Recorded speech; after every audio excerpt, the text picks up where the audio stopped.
아마겟돈, 이 단어를 들으면 어떤 이미지가 떠오르시나요? 아마 많은 분들이 거대한 전쟁이나 세상의 종말을 생각하실 겁니다. 오늘은 해비치 전원교회 신용주 목사님의 말씀을 통해 이 아마겟돈의 진짜 의미가 무엇인지 한번 깊이 들여다보겠습니다. 자, 먼저 우리가 가진 생각부터 한번 점검해 볼까요? 보통 요한계시록이라고 하면 왠지 좀 무섭고 두려운 미래의 재앙들을 기록한 책으로 여기는 경우가 많죠. 그런데 과연 그게 전부일까요? 신용주 목사님은 계시록의 목적이 우리에게 공포를 주는 게 아니라고 딱 잘라 말씀하십니다. 오히려 그 반대라는 거죠. 세상 때문에 흔들리는 우리의 마음을 다시 예수님께로 향하게 하는 그런 책이라는 겁니다. 이 관점이 오늘 이야기의 아주 중요한 시작점이 됩니다.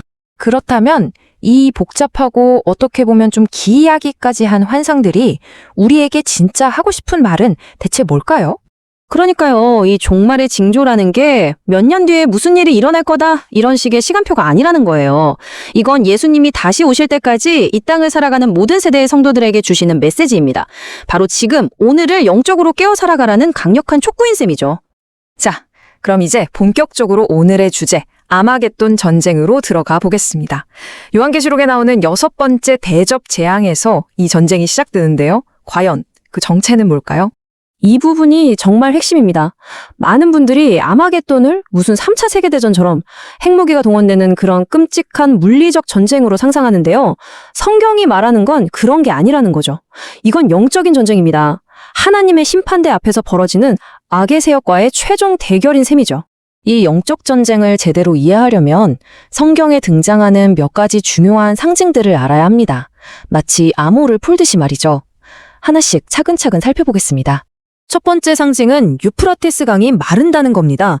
이게 무슨 뜻일까요? 당시 성도들에게 유프라테스 강은 강력한 바벨론 제국을 상징했어요. 실제로 바벨론이 무너질 때 강 수위가 맞아졌다는 역사적 배경도 있고요. 그러니까 이 상징은 아무리 강하고 영원할 것 같던 세상의 권력도 결국엔 무너진다는 희망의 메시지였던 겁니다. 두 번째 상징은 좀 특이하죠. 개구리 같은 새 더러운 영입니다. 이 영들은 사탄을 상징하는 용, 그리고 그 하수인인 짐승과 거짓 선지자의 입에서 나와요. 오늘날의 용어로 바꾸면 세상을 속이는 온갖 종류의 거짓말, 선동, 가짜 뉴스 같은 거라고 볼 수 있습니다. 그런데 왜 하필 개구리일까요? 생각해보면 아주 절묘합니다. 개구리는 축축하고 어두운 곳에서 살죠. 그리고 밤이 되면 더 시끄럽게 울어댑니다. 한 마리가 울기 시작하면 온 동네 개구리가 따라 울고요. 거짓 선동이 퍼져나가는 모습과 정말 비슷하지 않나요? 영적으로 어두워질수록 더 기승을 부리고 순식간에 사람들을 혼란에 빠뜨리는 그런 속성을 꼬집는 겁니다. 마지막으로 아마겟돈이라는 장소 자체입니다.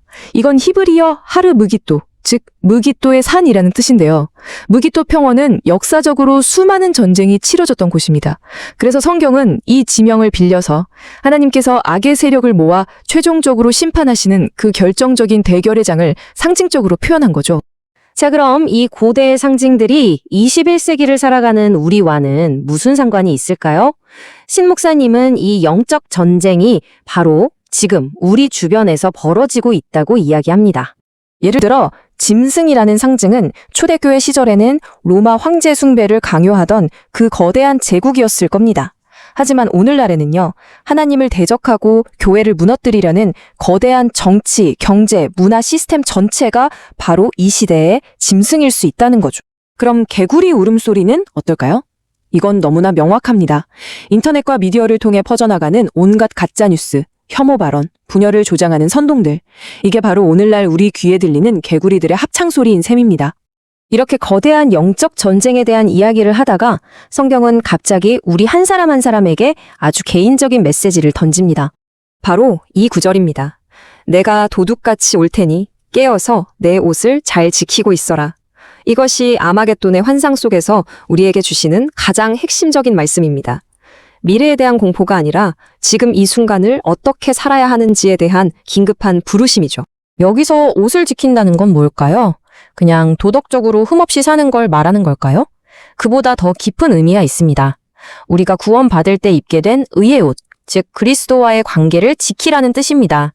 구원받았다는 사실에 안주하는 게 아니라 왜 구원받았는지 그 목적을 잊지 말고 살아가라는 거죠. 결국 깨어있다는 것은 아주 능동적인 믿음의 자세를 말합니다. 구원의 최종 목표인 그리스도와의 연합을 늘 기억하고 날마다 옛사람은 죽고 새사람으로 사는 세례의 의미를 실천하며 포도나무 가지처럼 주님께 딱 붙어있는 삶. 이게 바로 깨어있는 삶의 구체적인 모습인 거죠. 오늘 이야기는 우리 각자에게 던져지는 이 질문으로 마무리됩니다. 온 세상이 거짓과 혼란의 개구리 울음소리로 시끄러운 지금 나는 과연 영적으로 깨어있는가? 나의 의의 옷은 잘 지켜지고 있는가? 스스로에게 진지하게 물어봐야 할 때입니다.